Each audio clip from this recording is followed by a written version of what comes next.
So, and second, hindi niya pwede sabihin na, sabi kasi niya na mahiya naman si pastor, sabi niya. Ang sabi ko, bakit?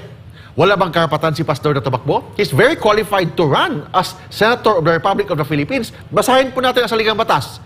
Kailangan alam niya dapat ang kanyang minapasukang trabaho. Ano ba ang trabaho ng isang senador? Ang trabaho ng isang senador, he is the representative of the people of the Republic of the Philippines. To make law, ano bang batas ang gusto niyang baguhin? Ano ba yung legislative agenda niya? Yun ba talaga ang purpose niya? Ganon of Pastor Apollo Kibuloy sa pagtakbo ni Pastor as Senator of the Republic of the Philippines. So, hindi natin pwede sabihin na peke sila, one sila, nag-assume sila na official. Hindi natin pwede sabihin yan kasi kung sabihin ko yan, self-serving naman sa atin yan. So, ay ko sila masaktan. Sabihin ko na sa kanila, they're welcome to join Pastor Apollo Kibuloy. They're welcome to join the volunteer group of Pastor Apollo Kibuloy na tulungan po natin siya na sa campaign for senatorial campaign this coming 2025. Sir Mark, ano naman po yung pahayag, komento ni Pastor doon sa mga naging hirit naman ni Hontiveros? Oh, yeah. Actually, kanina nag-usap kami mga almost 1 hour kami nag-usap ni Pastor Kibuloy na yun nga, magsalamin muna siya. Kasi hindi natin walang bahid na corruption si Pastor Kibuloy. How about Miss Risa Hontiveros? Ano pangalan? Hontiveros? Hontiveros. Hontiveros. So, sino ba siya? Of course, tingnan natin yung PhilHealth. Anong nangyari? Di ba naging PhilHealth official siya nung, I don't know anong administration yon. So, and second, hindi niya pwede sabihin na, sabi kasi niya na mahiya naman si pastor, sabi niya. Ang sabi ko, bakit? Wala bang karapatan si pastor na tumakbo? He's very qualified to run as Senator of the Republic of the Philippines. Basahin po natin ang saligang batas. Age qualification, may qualification si Pastor Kibuloy. Age, natural-born Filipino citizen, botante sa Pilipinas, residente sa Pilipinas, and hindi na-convict si Pastor Kibuloy of a final judgment. Kung may mga kaso man, Pastor Kibuloy is presumed innocent. Hindi tayo ang nagsasabi nun. Ang saligang batas ng Republika ng Pilipinas ang nagsasabi that any accused is presumed innocent until the otherwise is proven. Ang tanong, is the otherwise proven? Not yet. Wala pa yan. In fact, we are very optimistic. We are very optimistic na ma-acquit si Pastor Kibuloy. But why? That's why tumakbo si Pastor Kibuloy. Bakit siya tumakbo? He's very optimistic na in few months or ilang buwan na lang, pakilabas siya. He's very optimistic because he wants to serve the Republic of the Philippines as a senator.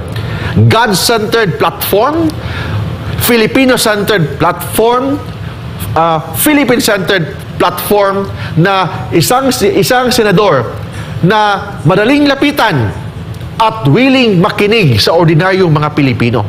Nandiyan yan kay Pastor Kibuloy. That's why he's running. Tumakbo siyang senador. Senador, magkamali tayo. Tumakbo siyang senador. Bakit? Because he's willing to serve the Republic of the Philippines. And, paano siya mag-serve kung nakakulong siya? Hindi. Optimistic, makalabas siya. That's why, tatakbo siyang senador sa Republika ng Pilipinas. Yeah, Mark, meron na naman siyang bagong anggulo. Inaay niya na i-invite sa pastor at yung mga co-defendants sa Senate probe. Marami po ang mga nag-file ang COC for Senator for 2025 midterm elections na nagsasabi na kung sila po'y maupo ng senador sa susunod na taon, ang kanila na pong itatayo is yung pagpalag doon sa mga labis na pagpapaimbisiga sa Senate na hindi naman raw pasok sa in-aid legislation. Minsan, weaponize yung mga komite sa Senado, kagaya po nito na nangyayari kay Hontiveros. That's why, kailangan if you're a senator, kung pipili man tayo ng senador this coming election, kailangan alam niya dapat ang kanyang minapasukang trabaho. Ano ba ang trabaho ng isang senador?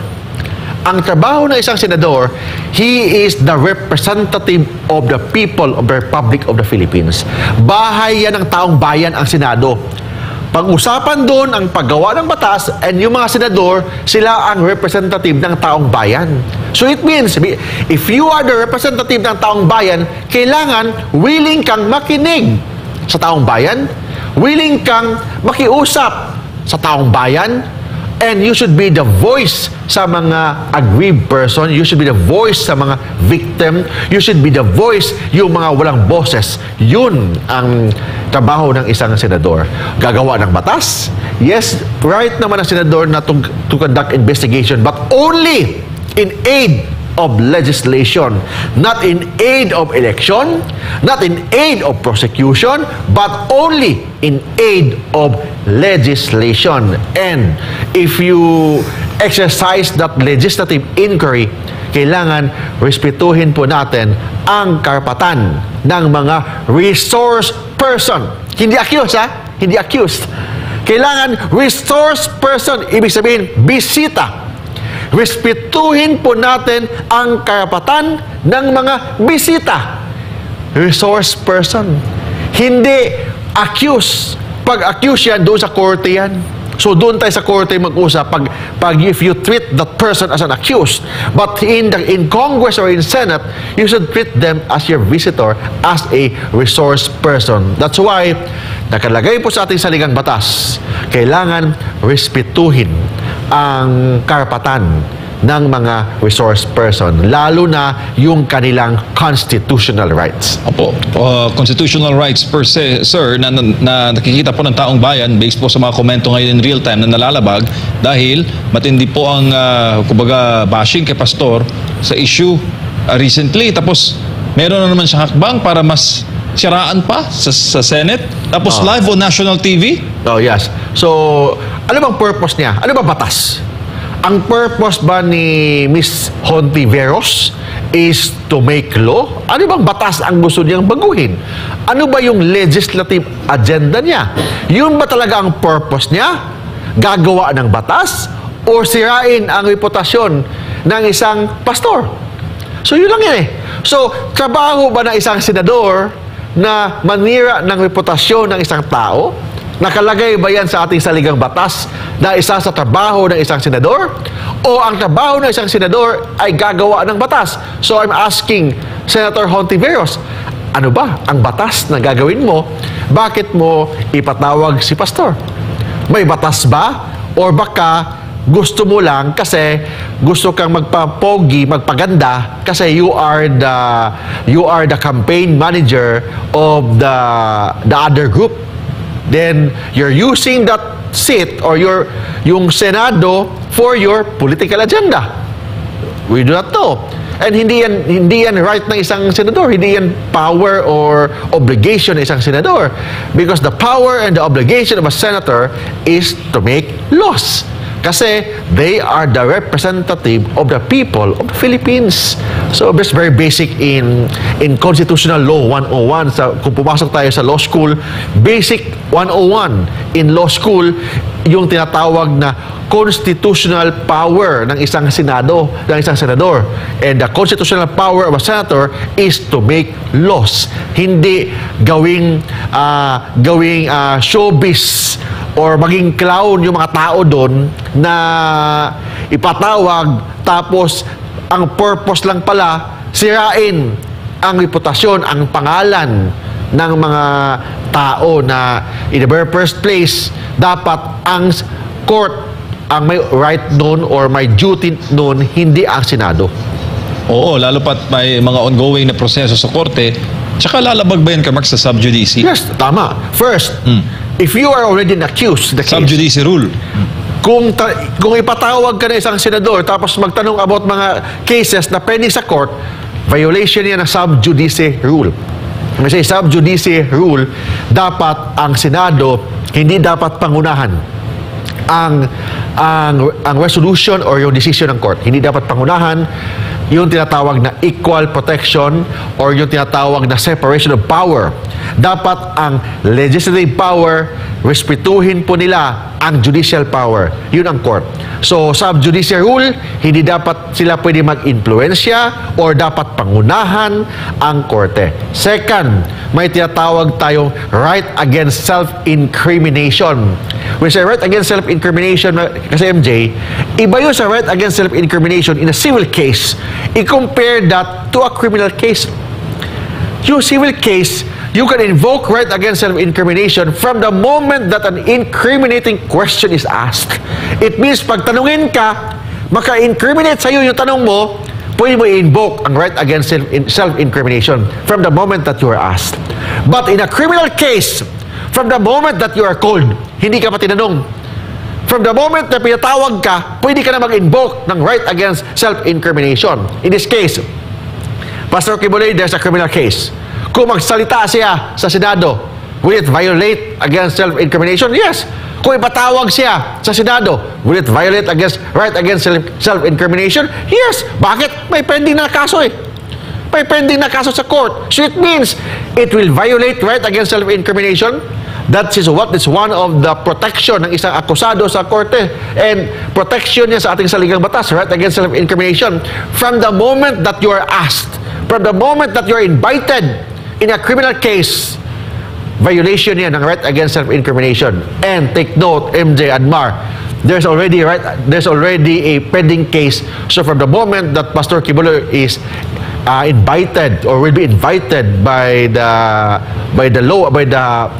Senate, lalo na pag ang topic is about yung kaso niya, right against self-incrimination. So, hindi yan dapat gawin ni Senator Hontiveros with all due respect.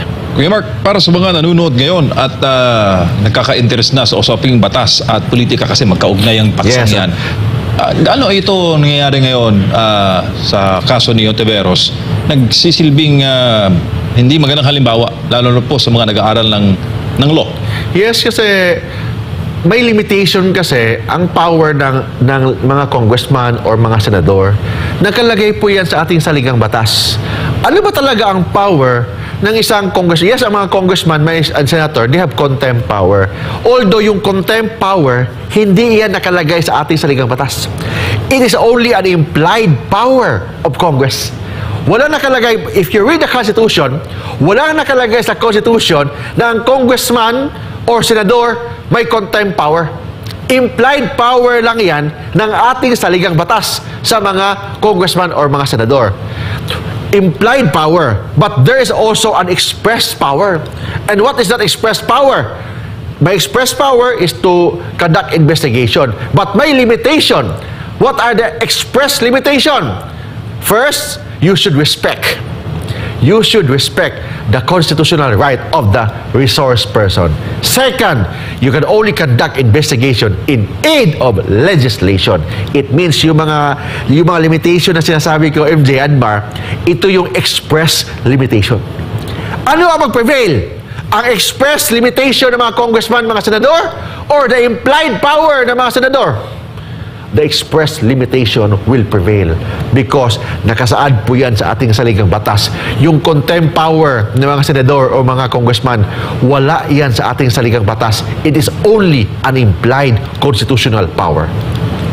Tsaka parang may decision yan, di ba? Ang Supreme Court. There's already a decision of Recently lang, bago lang. May mga decision, mga limitations na hindi pwedeng mag-abuso ang mga senador, ang mga congressman, hindi pwedeng mag-abuso.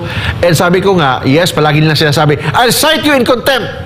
Lalo na natandaan ko yung mga pagbumukha ng mga congressman nung na-trauma talaga ako yung mga pagbumukha nila.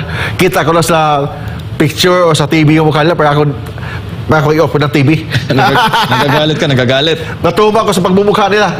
I cite, I will cite you in contempt. Contempt power. Contempt creator sila. I cite you in contempt. Yung mga contempt, yung mga cite in contempt na yan, yung mga contempt power ng mga congressman at mga senador, if you read the Constitution, wala yan sa ating saligang batas. It is only an implied power ng mga congressman at mga senador.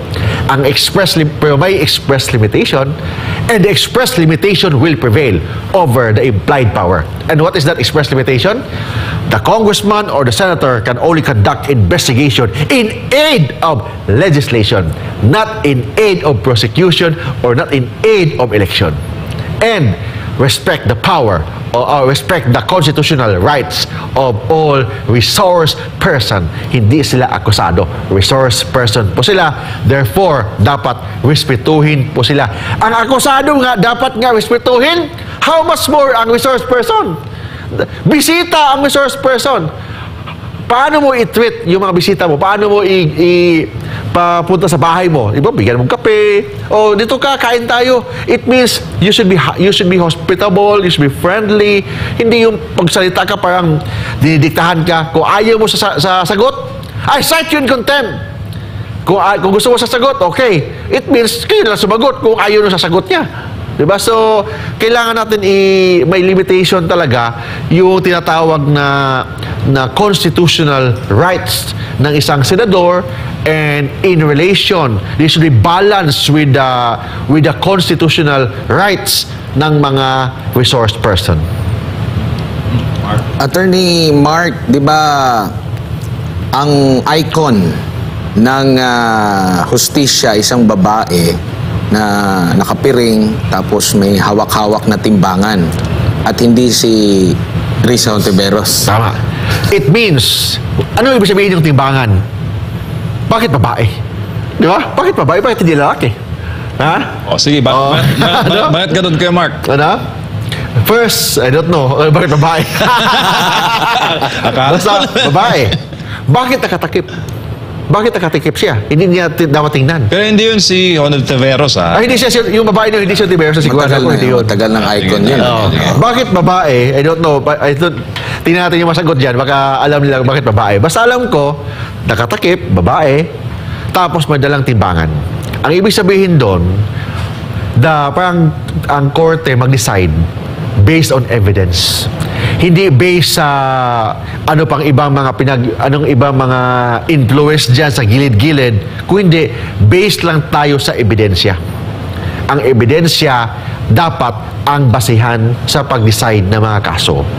Yun ang trabaho ng mga judges, mga justices. Ang mga senador o mga congressman, iba ang trabaho nila. Ang trabaho nila ay tagagawa ng batas. And they should represent the people of the Republic of the Philippines. So, how can they make law? Paggawa nila ng batas, dapat yung kagustuhan ng taong bayan. So, representative sila ng taong bayan. So, that's why I'm so happy na Pastor Quiboloy tatakbo bilang senador ng Republika ng Pilipinas. Kasi, nakita na natin na isang senador na willing makinig sa ordinaryong Pilipino. Ngayon, I don't know kung may mga senador ba dyan na willing makinig sa mga ordinaryong Pilipino. I don't know kung may senador ba dyan na masasabi natin that they represent the ordinary Filipino, the ordinary citizen of the Republic of the Philippines. Wala akong masabi, but I can guarantee, pag si Pastor Quiboloy maging senador, he's the senator na sa ordinaryong Pilipino na handang makinig at willing makinig sa isang ordinaryong Pilipino. Nakuha ko na kung bakit babae. Bakit? Ito pala'y halaw or mula sa, ano pa pala to, way back ancient Greek and Egyptian times. Bakit? Greek goddess pala. Greek goddess. Si Themis. Bakit babae, hindi lalaki? Hindi ko lang alam. Kasi si Themis pala, nagre-representa ng law, order, and justice. Kaya siya siguro yung... But bakit nakatakip? Oo, para impartial. Tama. Yung part of due process is called neutrality of an impartial judge. It should be beyond any reproach or beyond any... Walang kaduda-duda na mag-decide siya based sa ebidensya, based sa batas. Hindi based sa dikta sa likod. Baka may nagdikta sa likod dyan, may mga influence dyan sa politika, hindi ganon. Based sa batas. Yun ang determining factor in deciding a case pag korte ang ating pinag-usapan.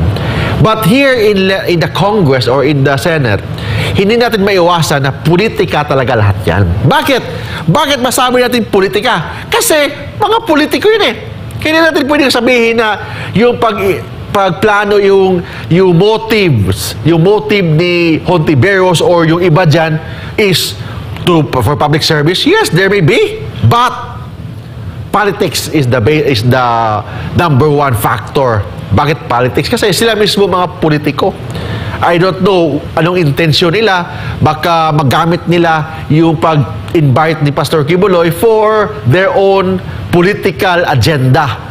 Lalo na si Hontiveros is the campaign manager ng mga yellow groups or the pink groups or anong tawag sa kanila.